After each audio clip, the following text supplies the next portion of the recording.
I'd like to call the meeting to order for Monday, August 19th, 2019. Please rise for the pledge.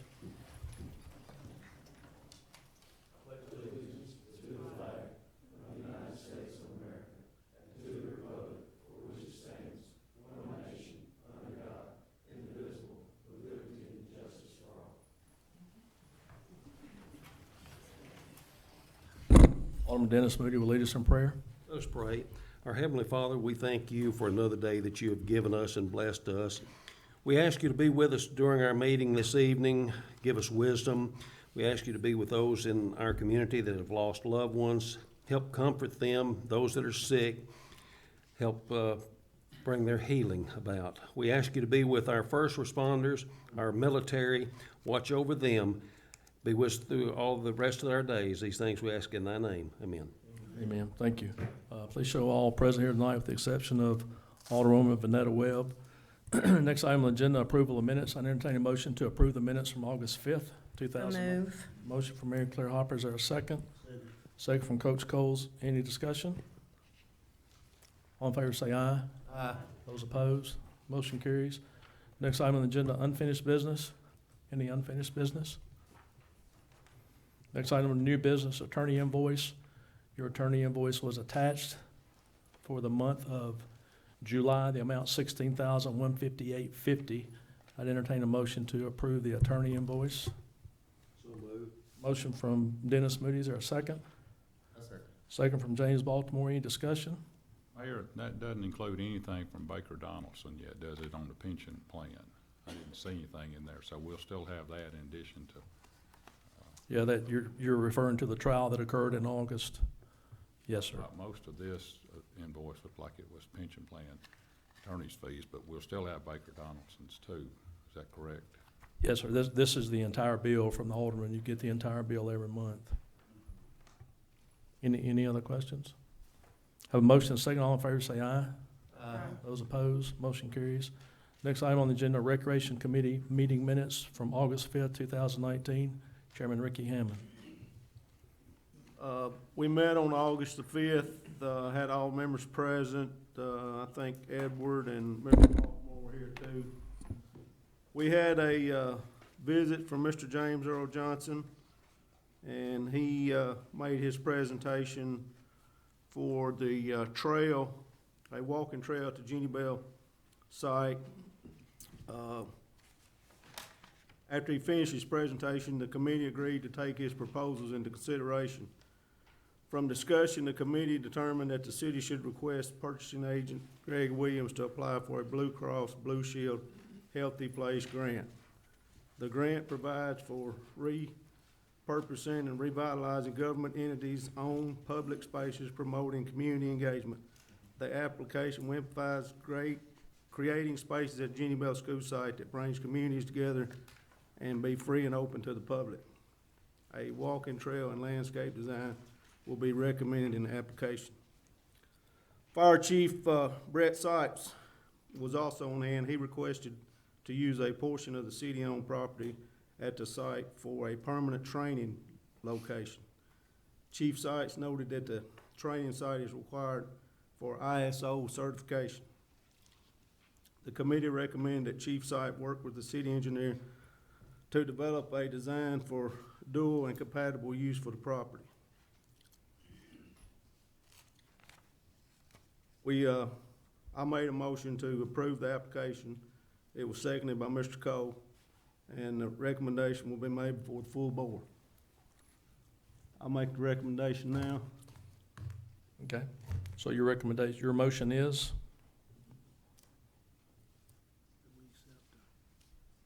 State your motion.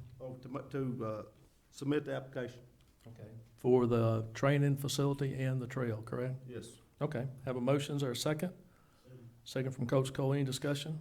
So that will include 2 acres at least for the fire training session area. Okay. Yes, sir. Mr. Mayor, I think that's a good idea. There's a lot of people from out there have called me, and they are asking us to do that. Okay. Thank you. Any other questions? Have a motion and a second. All in favor say aye. Aye. Those opposed, motion carries. Andy Baker was also on hand, and he just shared information with us about, some additional softball tournaments that are planned. We are in, planning for a discussion for some sponsorships for all the, recreational fields. I see some people out here in the audience tonight that we'll probably be calling upon, to help us with that. We're gonna look to, community, some businesses and school leaders. So it's good to see y'all, and give y'all a heads up. Mr. Baker finally presented the, presentation for a Born Living Trail, which is sponsored by the United Way of West Tennessee. It is a series of 10 interactive signs that offer fun, active learning activities for young children and their families. It helps parents, caregivers, and communities create quality engagement opportunities when out on a stroll or visiting a local playground. West Tennessee Healthcare Dyersburg Foundation will provide funding to complete the project at Okina Park. On a motion by Willie Cole and a second from Megan Gilbert, the committee voted to recommend the project to the full board. I make a motion to, make the motion for the Born Living Trail. Okay, a motion for Ricky Hammond, is there a second? Second. Second from Mary Claire Hopper, any discussion? Mayor, it says the West Tennessee Healthcare will provide funding. Are they gonna provide all the funding or just some funding? They're gonna provide all the funding? Yes, sir, I got an email, last week from them that the, West Tennessee Healthcare Dyersburg Foundation will provide all the funding. All that we're providing are the metal poles for the signs to be placed on. So yes, they've already approved that through the foundation. Any other questions? Have a motion and a second. All in favor say aye. Aye. Those opposed, motion carries. Next item on the agenda, Dyersburg Police Department 2018 Annual Report. Chief Steve Isbell. Chief.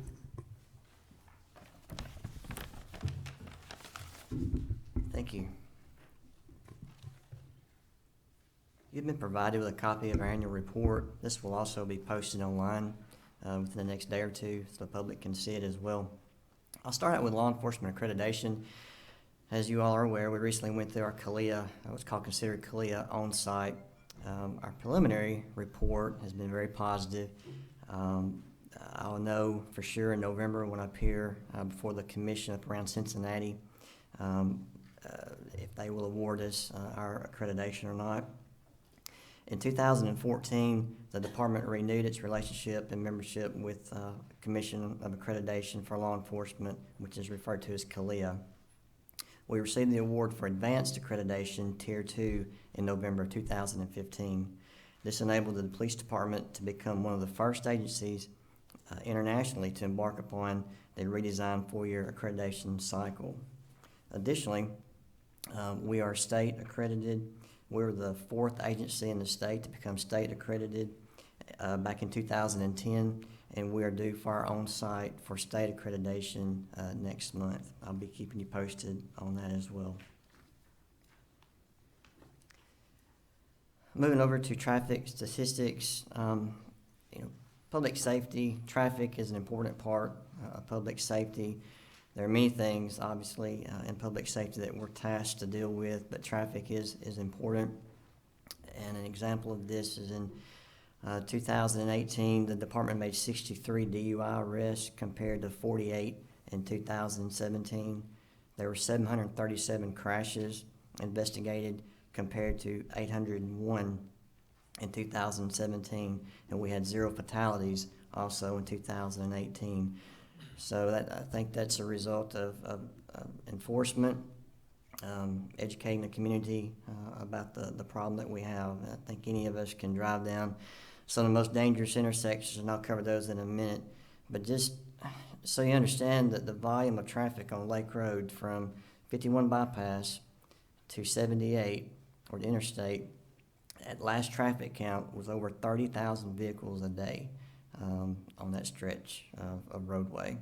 So our most dangerous locations in the city for crash locations are 51 bypass and Lake Road, followed by Lake Road and Mall Boulevard. Number 3, 51 bypass and Parr Avenue. And of course, with the the commons that will be coming in that area. We'll be working with the state and others to ensure that we're out there and try to have a safe area. That's going to be a lot of activity in that general area. Department overview. This is important. As you will see, we have a young department. We have 9 commissioned officers that have 0 to 1 year of police service. 1 to 5 years, we have 17. That's a big number of our patrol division. And then 7 officers that have 5 to 10 years experience.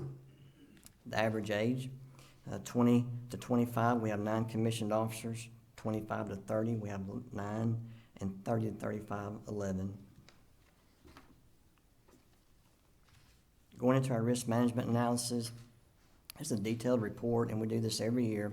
And I will not go through the entire report, but I want to point out a couple of things. That in 2018, the department responded to 24,705 calls for service. Out of those 24,000 calls, 2,361 arrests were made.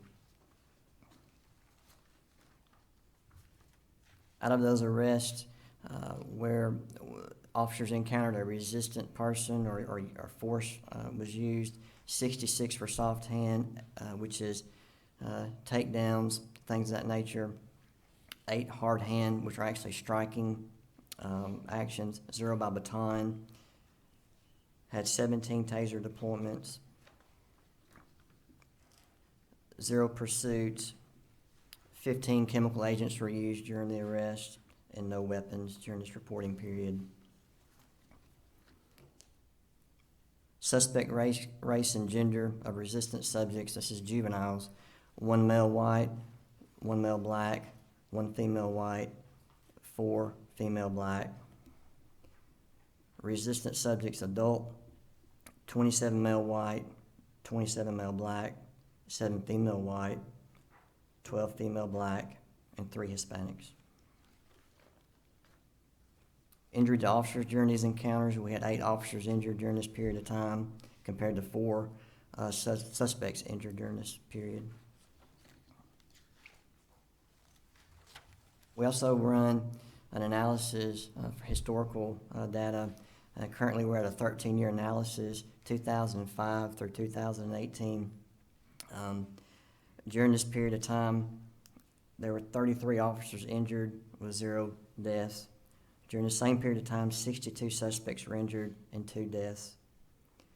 Total number of calls during this period of time, 394,407, with 1,228 of those being resistant subjects. Out of those, there were 3 use of force complaints filed that the department investigated. Going over into the next section is when I'm asked, what keeps you up at night? Well, there's a few things that keep me up at night, but this is one at the top of the list, and it's dealing with individuals who are in crisis or psychiatric calls for police service. To give you an example of what we're facing, in 2017, the department responded to 112 psychiatric calls and 648 welfare checks. The welfare checks, for the most part, when we receive calls from the public of someone maybe acting suspicious or maybe on the side of the street talking to themselves or just some behavior that's not normal, we respond to 648 of those. For a total of 818 calls, which is about 68 calls per month in 2017, we were answering with people in crisis or facing some type of psychiatric episode. That has increased in 2018 to 80 calls per month. So you can see why that is a concern. Our officers are encountering individuals who are in crisis, and that's why it's so important, the training that we provide, which goes on to a new project that we have entered into through the International Association of Chiefs of Police. It's a voluntary program. It's called the One Mind Campaign, and it seeks to ensure successful interactions between police officers and persons affected by mental illness. There's a host of things that we have to go through to achieve this. We took the pledge, and I'm proud that we are one of only 4 police agencies in the state of Tennessee that have taken the pledge so far, and there's only 3, including Dyersburg, that are internationally accredited, that have taken this pledge, followed behind Knoxville Police Department and Nashville Metro Police.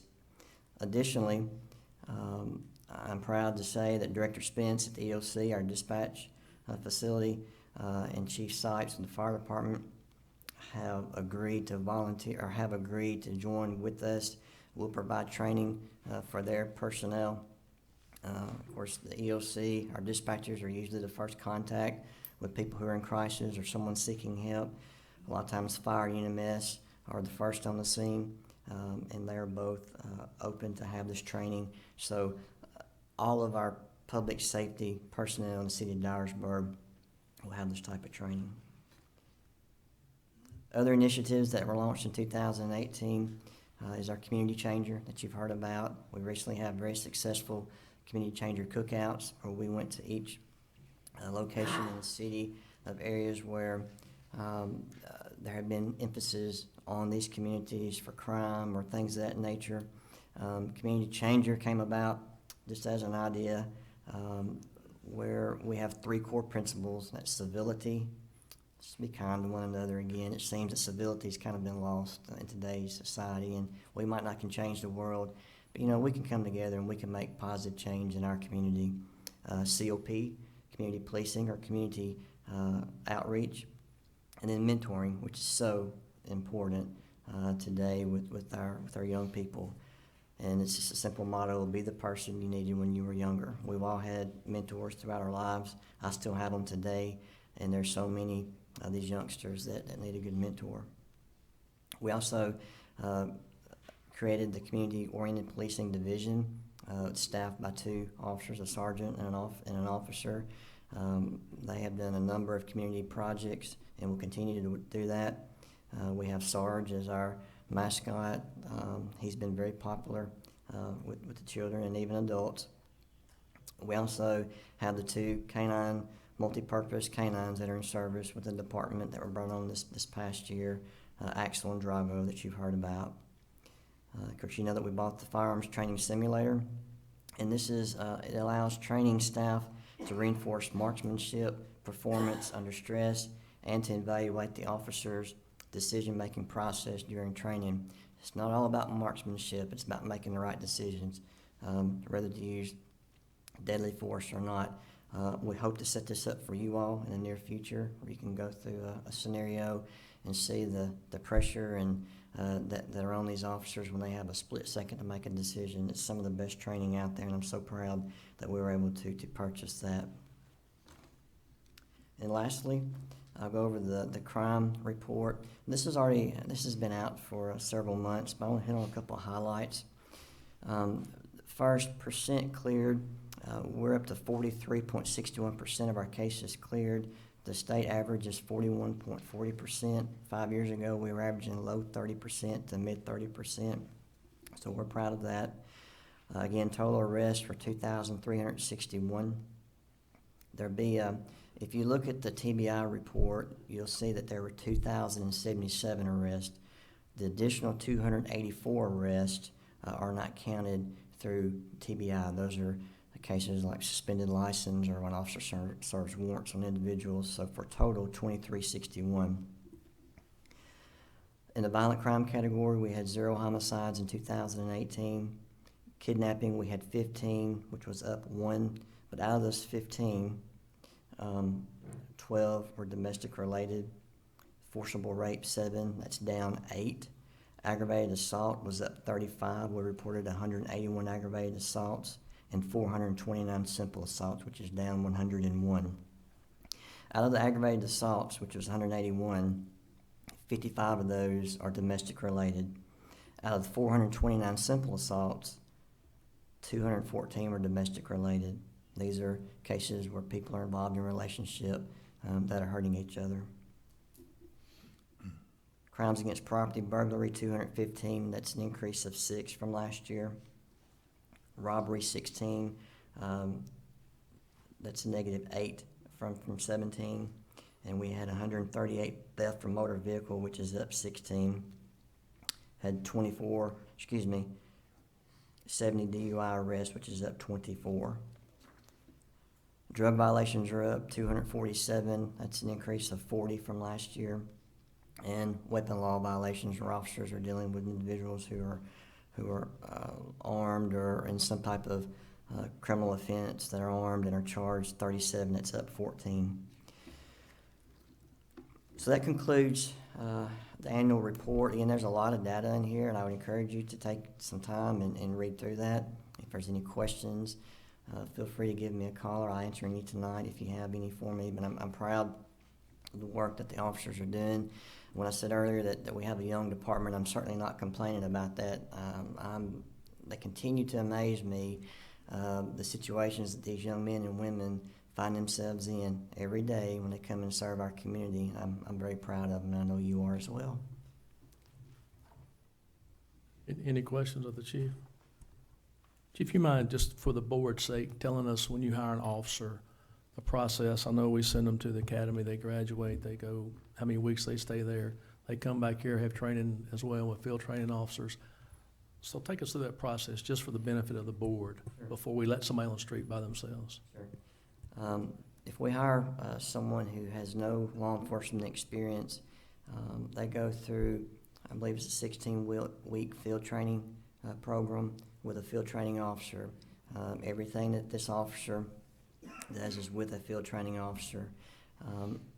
After they go through our program, if they can make it through that program, then they have an academy date that's set in Nashville that is 12 weeks. If they complete the academy, then they return back here, and then they have a few weeks of orientation to get back into the department, and for us to ensure that the training they received at the academy is proper, and they're going to have what it takes to be a Dyersburg police officer. So it's a lengthy process. Also, when we hire, there are drug screens, there's mental evaluations, there's physicals. They have to complete physical fitness test. They have a written test that the college provides for us. So it's very, very involved, very time consuming, and very, very expensive. If we hire a certified officer from another agency, they too have to go through our field training program with a field training officer. There have been a couple occasions where we've hired a certified officer that's been to the academy, and they didn't make it through our program. It's a very strict program. We have high standard. We put a lot into it. Thank you. Any other questions of the chief? Let me ask you something. The injuries, what type of injuries are they getting? I know you mentioned that sometimes they get injured. On the officers, it varies from sprains to, of course, we have a number of blood exposures. That's also a part of this. We've not had a severe injury, I believe, in a couple of years, but injuries have been relatively minor.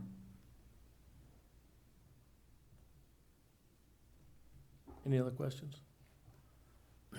Chief, thank you. We certainly appreciate your leadership, command staff, the men and women of the Dyersburg Police Department, and what you do every day for us in this community. We appreciate it so very much. Thank you. Thanks. Next item on the agenda, Public Safety Committee meeting minutes, August 7th, 2019. Chairwoman Vanetta Webb. Ms. Vanetta is not here tonight.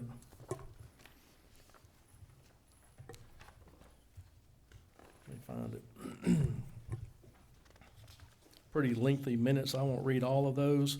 Obviously, it occurred 8 o'clock Wednesday, August the 7th. Included myself, the members, myself, Ricky Hammond, Vanetta Webb, Willie Cole, other aldermen present, Edward Burks, staff and others present, Brandon Hutchison, Chief Isbell, Greg Williams, Steve Anderson, Neil Durbin, community citizens, various Dyersburg City School Board members. And we'll go on some discussion about that meeting, about the application process, the grant from the state of Tennessee. That's the first page. Second page, Mr. Durbin stated SROs are assigned to DHS, DMS, College Street campus, and may serve as traffic safety personnel and part-time security for special events. Dyersburg City Schools funds our SROs with our Safe Schools funds that are provided by the state, as well as additional general purpose funds. The school system has applied for the grant, and we think we can cover the cost of this grant at no cost to the city and to the police department. Dyersburg has submitted our application to the state, and the application would be complete upon contingency of the city approving that. Some more discussion about SRO numbers in the schools by Chairwoman Webb. Some additional comments from Police Chief Steve Visible. Noted to add 2 additional SROs would amount to $35,368, not including their salaries. He gave the members of the committee a new hire employee cost sheet. Chief Visible mentioned those amounts do not include the cost for a patrol vehicle, and he noted the timeline for the hire is unknown. Department has 7 active duty military members, creating significant scheduling problems. Staffing the streets in critical operations such as narcotic and gangs is a priority. In addition, the School of Safety provided historical description of the creation of SROs in the Dyersburg schools to present date and recent historical data on gang and drug violence. Committee discussed the cost. Mr. Durbin stated our Safe Schools funding is reoccurring funds. It will reoccur every year. We have hardened our targets to where we feel we're not going to have major capital improvements or program improvements cost-wise, so we can take those funds to defer the cost of SROs in every school. We've done the math, and we know we have the funds to do this for a number of years. Some more discussion about hiring folks to do that, creating 2 additional positions in the police department, the training that's involved, how long that will take. Alderman Willie Cole stated, I'm on the 3rd page now. Alderman Willie Cole stated that from his career experiences in the city schools, he firmly supports having SROs in the primary levels. Mr. Durbin requested a letter of commitment from the city allowing the school system to complete the grant application. Mayor Holden reiterated the city's understanding of the importance of SROs in the school system. Mayor Holden made a motion accepting the proposed funding source support to pay all costs associated with the 2 new SROs noted by Mr. Durbin to pursue the grant, with a second from Alderman Ricky Hammond. The motion passed the committee and would be recommended tonight before the full board of mayor and aldermen. No other actions were taken at this meeting. So at this time, I would entertain a motion to approve that recommendation from the Public Safety Committee. So moved. Motion from Willie Cole, second from James Baltimore. Any discussion? All in favor say aye. Aye. Those opposed, motion carries. Next item on the agenda, bids, Greg Williams. 1 bid in your packet, Police Department Patrol Pursuit Tires, open PO for fiscal year 1920. Notified State Gazette, directed 3 vendors, received 3 bids. Lowest bid was Triple T Tire with $20,893.40, and that's the recommendation from Triple T Tire to accept that amount, $20,893.40. Obviously, this was approved in the budget, so we don't need to vote on it tonight. That's just for information purposes only. Any questions about this? Had 2 other vendors, Lake Road Service Center, $25,100, and 51 Downtown Service Station, $21,392. Triple T Tire, $20,893.40. The bid was given to the lowest bidder, Triple T Tire. Next item on the agenda, report from Alderman. Mr. Baltimore? I don't have anything. Edward? Coach Cole? Megan?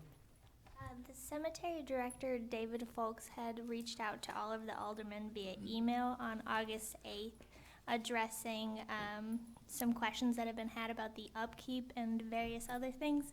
And since the cemetery committee has not yet met, I thought this would be a good opportunity for that committee to get together with Mr. Folks. Okay. We will try to do that this week, maybe Thursday afternoon or Friday morning, but I'll get in touch with the members and David as well, and we'll try to schedule that. Anything else? No. Thank you. Ricky? Mayor, I see a lot of school board members and school personnel out there tonight. And I know me and you've had a conversation about this since the meeting, but social media, and I know John spoke on this, but it irritates me also. I've got 2 daughters that are in education. Why anybody would think that anybody on this board would not be concerned about the safety and welfare of our teachers, students, personnel. I just have a hard time with that. I really do. I'm still struggling with that. And I know some people showed up thinking that Mr. Durbin was gonna get rid of SROs. And I'm talking about social media right now, not anybody in this room. It just highly irritates me. No report. Thank you. Dennis? No report. That's it. Coach Cole, thinking about you, brother. All right. We're adjourned. Thank you.